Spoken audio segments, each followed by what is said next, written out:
ओम शांति। आज 7 मई 2020 के ईश्वरीय महावाक्य हैं।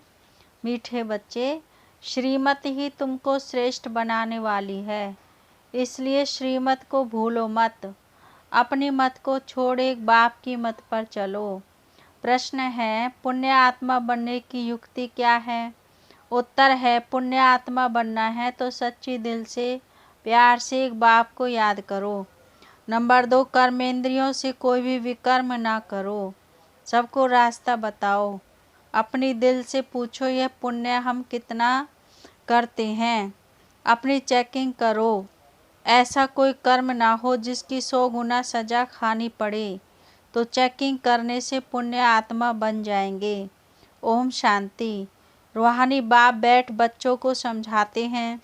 यह तो बच्चों को मालूम है कि अभी हम शिव बाबा की मत पर चल रहे हैं। उनकी है ऊंच ते ऊंच मत। दुनिया यह नहीं जानती कि ऊंच ते ऊंच शिव बाबा कैसे बच्चों को श्रेष्ठ बनाने के लिए श्रेष्ठ मत देते हैं। इस रावण राज्य में कोई भी मनुष्य मात्र मनुष्य को श्रेष्ठ मत दे नहीं सकते। तुम अभी ईश्वरीय मत वाले बनते हो। इस समय तुम बच्चों को पतित से पावन बनने के लिए ईश्वरीय मत मिल रही है। अभी तुमको पता पड़ा है, हम तो विश्व के मालिक थे। यह ब्रह्मा जो मालिक था, उनको भी पता नहीं था। विश्व के मालिक फिर एकदम पतित बन जाते हैं। यह खेल बहुत अच्छी रीति बुद्धि से समझने का है। राइट रॉन्ग क्या है, इसमें है बुद्धि की लड़ाई। सारी दुनिया है रॉन्ग, एक बाप ही है राइट, सच बोलने वाला। वह तुमको सचखंड का मालिक बनाते हैं, तो उनकी मत लेनी चाहिए। अपनी मत पर चलने से धोखा खाएंगे, परंतु वह है गुप्त, है भी निराकार। बहुत बच्चे गफलत करते हैं, समझते हैं यह तो दादा की मत है।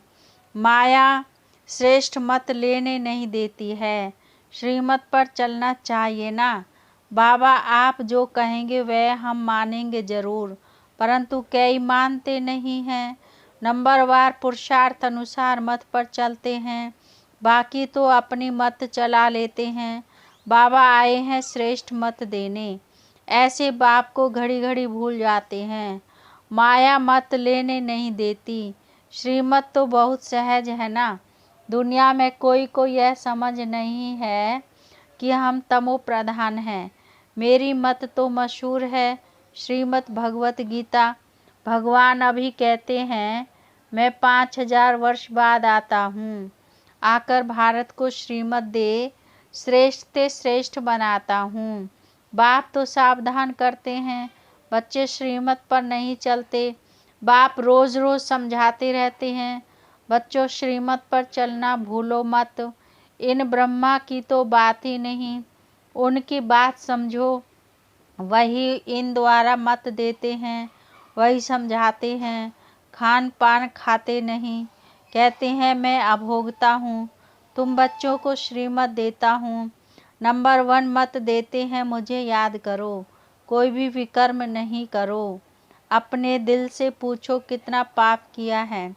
यह तो जानते हो सबका पापों का घड़ा भरा हुआ है। इस समय सभी रोंग रास्ते पर हैं। तुम्हें अभी बाप द्वारा राइट रास्ता मिला है। तुम्हारी बुद्धि में सारा ज्ञान है। गीता में जो ज्ञान होना चाहिए वह है नहीं, वह कोई बाप की बनाई हुई नहीं है। यह भी भक्ति मार्ग में नूंद है। कहते भी है भगवान आकर भक्ति का फल देंगे। बच्चों को समझाया है, ज्ञान से सद्गति, सद्गति ही सबकी होती है, दुर्गति भी सबकी होती है। यह तो दुनिया ही तमो प्रधान है, सतो प्रधान कोई है नहीं। पुनर्जन्म लेते लेते अब पिछाड़ी आकर हुई है। अब मौत सबके सिर पर खड़ा है। भारत की ही बात है। गीता भी है देवी देवता धर्म का शास्त्र। तो तुम्हें दूसरे कोई धर्म में जाने से क्या फ़ायदा? हर एक अपनी अपनी कुरान बाइबल आदि पढ़ते हैं, अपने धर्म को जानते हैं। एक भारतवासी ही अन्य सब धर्मों में चले जाते हैं और सब अपने अपने धर्म में पक्के हैं। हर एक धर्म वाले की शक्ल आदि अलग है। बाप स्मृति दिलाते हैं, बच्चे तुम अपने देवी देवता धर्म को भूल गए हो, तुम स्वर्ग के देवता थे। हंसों का अर्थ भारतवासियों को बाप ने सुनाया है, बाकी हम आत्मा सो परमात्मा नहीं है।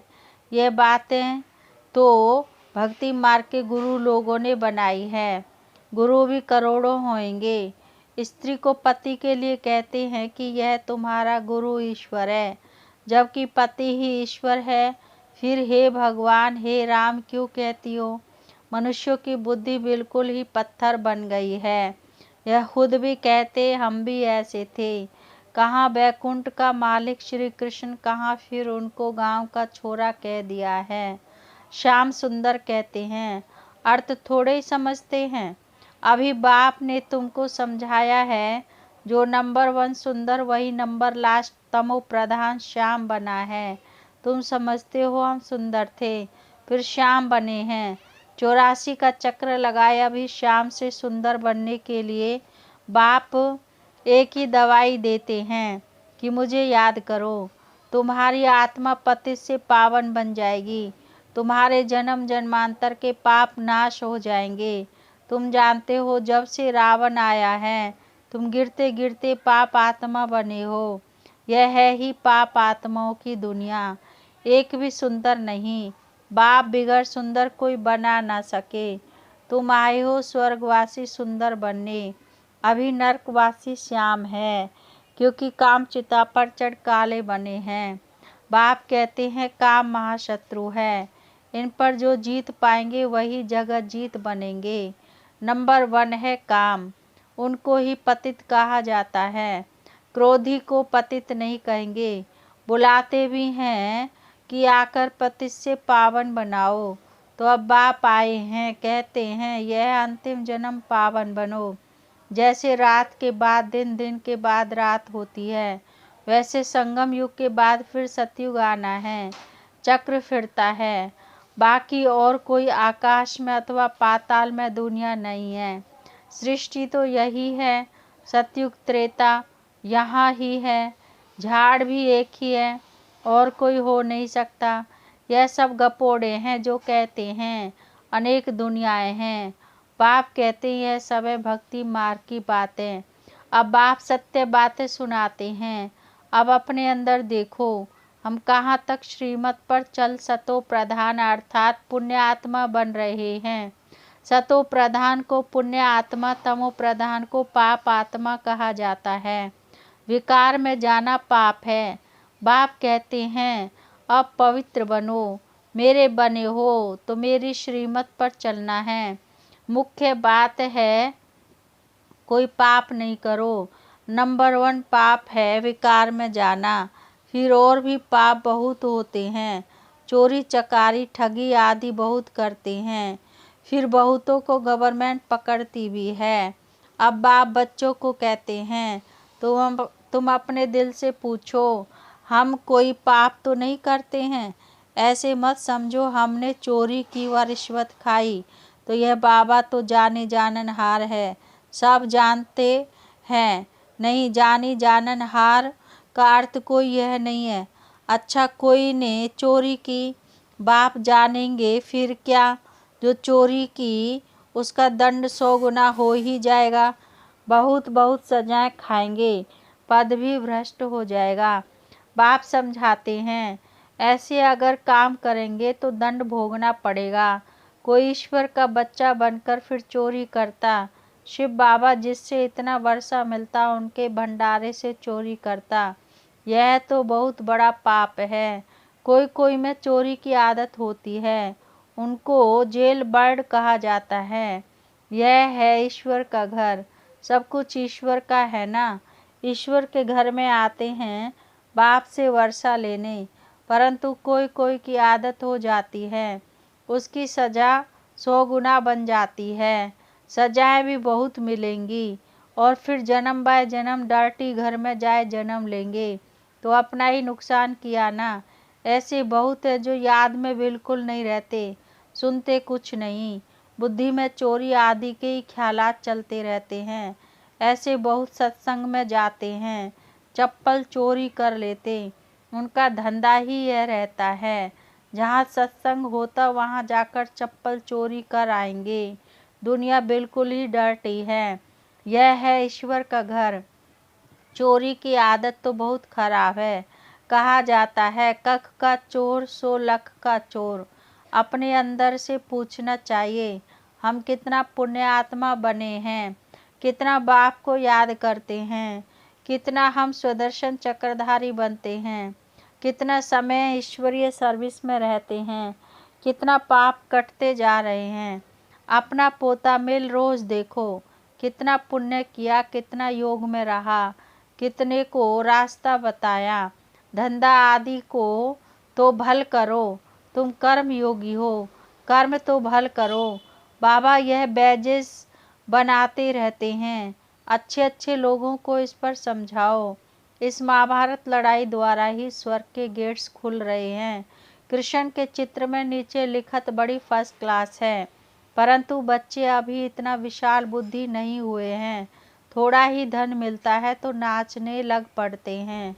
कोई को जास्ती धन होता है तो समझते हमारे जैसा कोई नहीं होगा।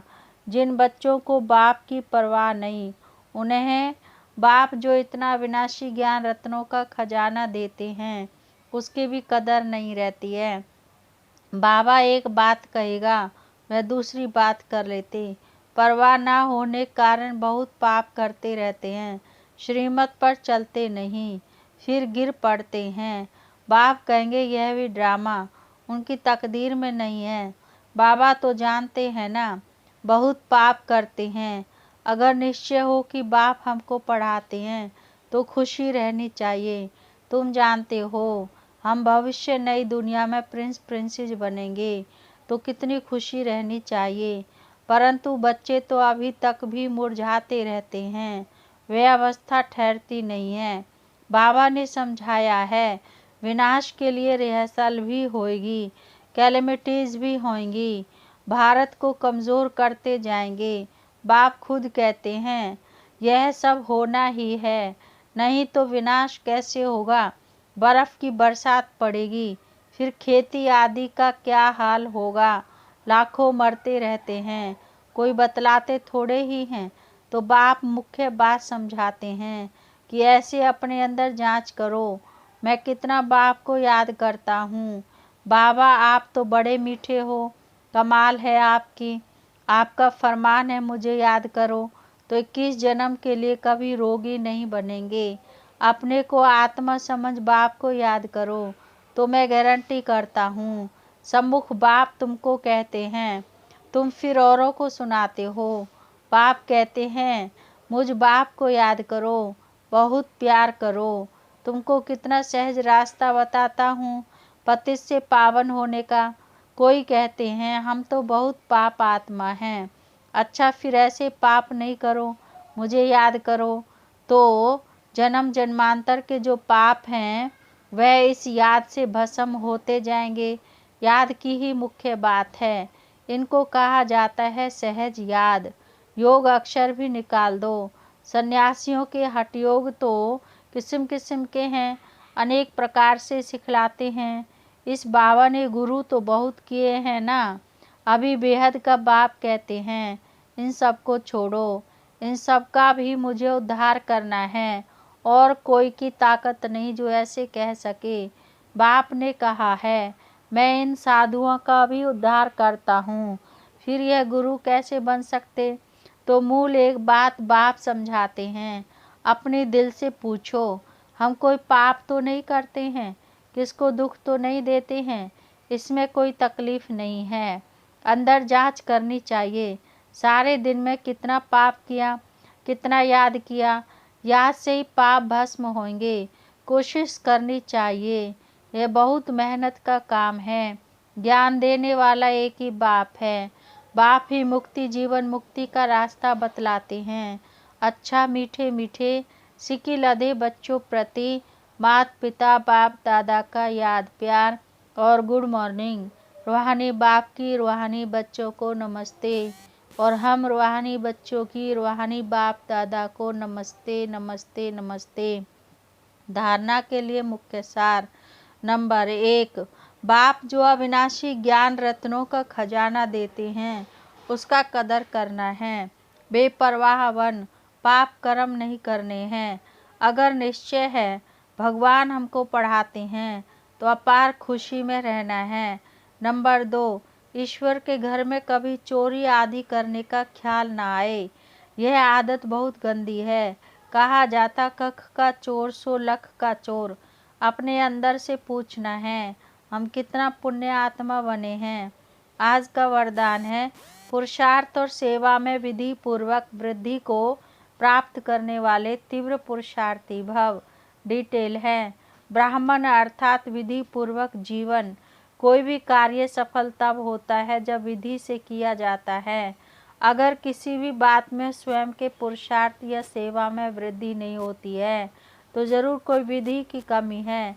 इसलिए चेक करो कि अमृत वेले से रात तक मनसा वाचा कर्मणा व संपर्क विधि पूर्वक रहा, वृद्धि हुई। अगर नहीं तो कारण को सोचकर निवारण करो, फिर दिल शिकस्त नहीं होंगे। अगर विधि पूर्वक जीवन है तो वृद्धि अवश्य होगी और तीव्र पुरुषार्थी बन जाएंगे। स्लोगन है आज का, स्वच्छता और सत्यता में संपन्न बनना ही सच्ची पवित्रता है। अच्छा, ओम शांति।